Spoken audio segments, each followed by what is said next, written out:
2018 সালে 23 নভেম্বর আমার বাড়ি ঘেরাও দিয়ে রাত 3টার দিকে পুলিশ আমাকে বলে, হুজুর থানায় চলেন। কেন? ওসি সব চা খাওয়ার দাওয়াত দিছে। রাত 3টা চা খাওয়ার দাওয়াত দেয়। আমারে নিয়ে চলে গেল। যাওয়ার পরে ওসি আমার দিকে তাকানোর সাহস পাচ্ছে না, লজ্জা পাচ্ছে। কোনো দোষ নাই তো, তারা তো বোঝে, তো মানুষ তো, কমন সেন্স তো আছে। বলে, হুজুর বেয়াদবি করলে মাফ করে দিয়ে। ধরে আনলেন বেয়াদবি না মানে? হুজুর চাকরি বাঁচান তো ফরজ। বললাম ইমান বাঁচান তো নফল। আমারে কোর্টে চালান দিয়ে দিল। পরের দিন কোর্টে গেলাম।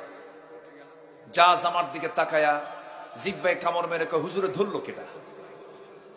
মামলার ধারার দিকে তাকায়া দেখে এমন ধারা দিছে, রাষ্ট্র বিরোধী বড় একটা আসামি আমরা। এমন জামিন অযোগ্য মামলা দিছে, জামিন দিলেই চাকরি থাকবে না জাজের।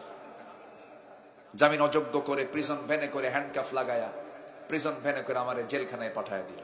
আমি খুব খুশি হলাম। হাসিনা তোমাকে ধন্যবাদ। মাদ্রাসা ইউসুফিয়া তুমি যাওয়ার সুযোগ করে দিলা। এই সুন্নতটা অন্তত আদায় হোক। এখন আদায় করতে চাইলে আদায় করতে পারবেন আপনি। হাসিনাকে ধন্যবাদ। তো জেলখানায় ঢুকলাম। ঢুকি সামনের দিকে তাকায় দেখি এক বুড়ো চাচা ঠান্ডার ভিতরে কাঁপতেছে। এই বিকেল বেলার দিকে আমাকে নিয়ে গেল, দুপুর 2টা-3টার দিকে। তো এক মুরব্বীর সামনে দেখি প্রচন্ড শীত। সে সময় 23 নভেম্বর।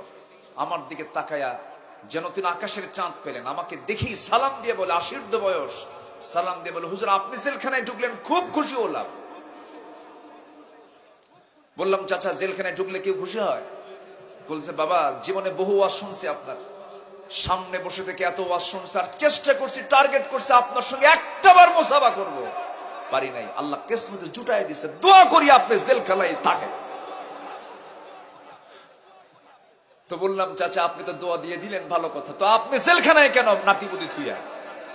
বলতেছে, বাবা বোমা হামলা। ওনার বিরুদ্ধে দিচ্ছে বোমা হামলার মামলা, 80 বছরের বুড়া মানুষের বিরুদ্ধে।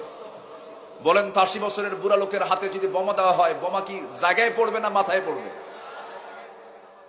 এই সমস্ত জুলুম করার কারণে আজকে তাদের জায়গা নাই, তাদের জায়গা হয়েছে মামু বাড়ি দিল্লি। ঠিক কিনা?